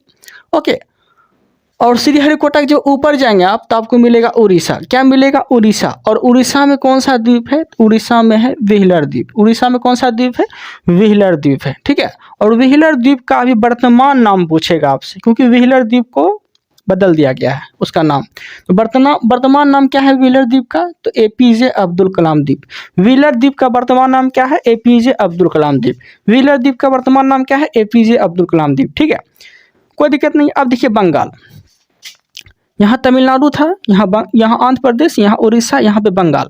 ठीक है, अब देखिए बंगाल में कौन सा द्वीप है, बंगाल में है न्यू म्यूर द्वीप। क्या है? न्यू मूर द्वीप, न्यू मूर द्वीप। ये कहाँ पे है? बंगाल में है। कहाँ पे है? बंगाल में। ठीक है, और बंगाल की खाड़ी, न्यू मूर द्वीप जो है बंगाल की खाड़ी गंगा नदी के मुहाने पे है। ठीक है, अब कहने का अर्थ ये हो गया, न्यू मूर द्वीप है कहाँ पे, बंगाल में है। ठीक है, बंगाल की खाड़ी वहीं पे है। लेकिन आपसे क्वेश्चन क्या पूछेगा कि बंगाल की खाड़ी किस नदी के मुहाने पे है, तो गंगा नदी के मुहाने पे है। बंगाल की खाड़ी किस नदी के मुहाने पे है, तो गंगा नदी के मुहाने पे है बंगाल की खाड़ी। कोई दिक्कत नहीं है। अब यहाँ समझिएगा, यहाँ से, ठीक है, यहाँ से समझिएगा। देखिए यहाँ ऊपर से लेते हैं, यहाँ गुजरात था, यहाँ महाराष्ट्र था। गुजरात में क्या था, कच्छ की रण था। ठीक है, महाराष्ट्र में क्या था, सॉल्सेट द्वीप था, और सॉल्सेट द्वीप पे दो गो शहर बसा हुआ था, मुंबई और थाने। नीचे केरल में क्या था, वेलिंगटन द्वीप था। ठीक है, यहाँ पे क्या था, तमिलनाडु में रामेश्वरम द्वीप था। ठीक है, रामेश्वरम था। ओके, मतलब पम्बन द्वीप पे ही रामेश्वर है। ओके, कोई दिक्कत नहीं है, मतलब रामेश्वर में ही पम्बन द्वीप है। ऊपर में जाएंगे तो आंध्र प्रदेश, ऊपर में और ऊपर जाएंगे तो उड़ीसा, और ऊपर जाएंगे तो बंगाल, और ऊपर जाएंगे तो यहाँ पर असम है, और असम में क्या है, माजुली द्वीप। कौन सा है, माजुली द्वीप। ठीक है, कोई दिक्कत नहीं है। जो अगर पूछेगा सबसे बड़ा नदी द्वीप कौन सा है, तो माजुली ही मरिएगा, जो कि असम में है। यहाँ तक तो कोई दिक्कत नहीं होना चाहिए। अब देखिए यहाँ पर कोको द्वीप पूछेगा आपसे कि कोको द्वीप, कोको द्वीप जो है यह म्यांमार को भारत ने उपहार में दिया है। पहले जो है कोको द्वीप भारत का हिस्सा था, ठीक है, भारत में था। तो भारत जो है म्यांमार को उपहार में दे दिया गया है, उपहार में दे दिया है कि आप कोको द्वीप रखिए। तो उपहार में पूछेगा कि भारत के कौन से ऐसे द्वीप है जो उपहार के तौर पे म्यांमार को दिया गया है, तो क्या बोलेंगे, कोको द्वीप, ठीक है, कोई दिक्कत नहीं है। आगे है लैंडफॉल द्वीप। लैंडफॉल द्वीप ये समझिएगा, लैंडफॉल द्वीप क्या है। ये अंडमान निकोबार का भाग नहीं है। आपसे पूछेगा कि ऐसे कौन से द्वीप हैं जो अंडमान निकोबार का भाग नहीं है, तो क्या बोलेंगे, कोको द्वीप। कोको मतलब ये लैंडफॉल द्वीप। लैंडफॉल द्वीप अंडमान निकोबार का भाग नहीं है। और म्यांमार को कौन सा द्वीप उपहार दिए थे, याद रखिएगा, कोको द्वीप। कोको द्वीप म्यांमार को उपहार दिए कौन, भारत। लैंडफॉल द्वीप ये भारत का हिस्सा नहीं है, ये चीज़ भी आपको याद रखना है। ओके, आप ध्यान समझिएगा। अंडमान निकोबार, अंडमान निकोबार में टोटल 4 गो द्वीप है। वो कौन कौन सी द्वीप है वो ध्यान समझिएगा। देखिए मतलब अंडमान निकोबार जो है टोटल 4 गो है, वो कौन कौन है तो वो समझना है आपको। एक है उत्तरी अंडमान सबसे ऊपर में, फिर मध्य अंडमान, फिर दक्षिणी अंडमान, फिर लिटिल अंडमान। तो उत्तरी अंडमान, मध्य अंडमान, दक्षिणी अंडमान और लिटिल अंडमान। तो अंडमान निकोबार का गो है 4 गो है, ठीक है। उत्तरी अंडमान, फिर मध्य अंडमान, फिर दक्षिणी अंडमान, फिर नीचे लिटिल अंडमान। कोई दिक्कत नहीं है। तो कितना है, 4 गो है। ये चीज़ आपको याद रखना है, कोई दिक्कत नहीं है। अब देखिएगा उत्तरी अंडमान, उत्तरी अंडमान में जो है पूछेगा आपसे कि अंडमान निकोबार की सबसे ऊंची चोटी, अंडमान निकोबार की सबसे ऊंची चोटी कौन सी है, तो सैडल पीक है। अंडमान निकोबार की सबसे ऊंची चोटी सैडल पीक है, ठीक है। और ये किस अंडमान का ये हिस्सा है, तो ये उत्तरी अंडमान का हिस्सा है। सैडल पीक उत्तरी अंडमान का ये हिस्सा है, ठीक है। और सैडल पीक की अगर ऊंचाई पूछ लिया आपसे तो क्या बोलेंगे, 739 मीटर। सैडल पीक की ऊंचाई कितना है, 739 मीटर, जो कि उत्तरी अंडमान का हिस्सा है। उत्तरी अंडमान में है सैडल पीक, ठीक है, जो कि अंडमान निकोबार की सबसे ऊंची चोटी है। कोई दिक्कत नहीं है। मध्य अंडमान में समझिएगा कि भारत का सक्रिय ज्वालामुखी, भारत का सक्रिय ज्वालामुखी कौन सा है, तो बैरन ज्वालामुखी है। भारत का सक्रिय ज्वालामुखी बैरन ज्वालामुखी है, ठीक है। और ये किस अंडमान का भाग है, तो ये मध्य अंडमान का भाग है। बैरन ज्वालामुखी किस अंडमान का भाग है, तो यह मध्य अंडमान का भाग है बैरन ज्वालामुखी। कोई दिक्कत नहीं है। ओके, भारत का एकमात्र सक्रिय ज्वालामुखी बैरन ज्वालामुखी, जो कि मध्य अंडमान का भाग है। और सैडल पीक किसका भाग है, तो उत्तरी अंडमान का भाग है, जो कि अंडमान निकोबार की सबसे ऊंची चोटी है और 739 मीटर इसकी ऊंचाई है। ओके, दक्षिणी अंडमान समझिएगा। दक्षिणी अंडमान में क्या स्थित है, तो पोर्ट ब्लेयर है। आपसे पूछेगा पोर्ट ब्लेयर कहाँ पे है, तो ये दक्षिणी अंडमान में है। पोर्ट ब्लेयर कहाँ पे है, दक्षिणी अंडमान में, ठीक है। अब देखिएगा दक्षिणी अंडमान को लिटिल अंडमान के बीच क्या स्थित है, तो क्या बोलेंगे, दक्कन पास, ठीक है। दक्कन पास स्थित है। पूछेगा दक्षिणी अंडमान और लिटिल अंडमान के बीच कौन सा पास स्थित है, तो दक्कन पास स्थित है। कौन है, दक्कन पास स्थित है, ठीक है, स्थित है।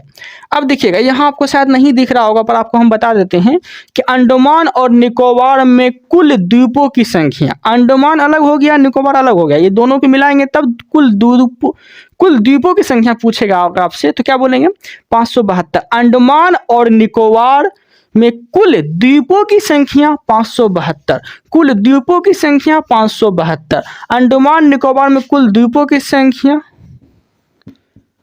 572, ठीक है।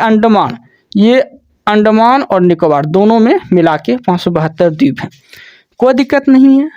ई लाइन में तो आपको अच्छे समझ में आ गया होगा, ठीक है। अब देखिएगा, अब यहाँ समझिएगा, यहाँ पे क्या लिखा हुआ है। लिटिल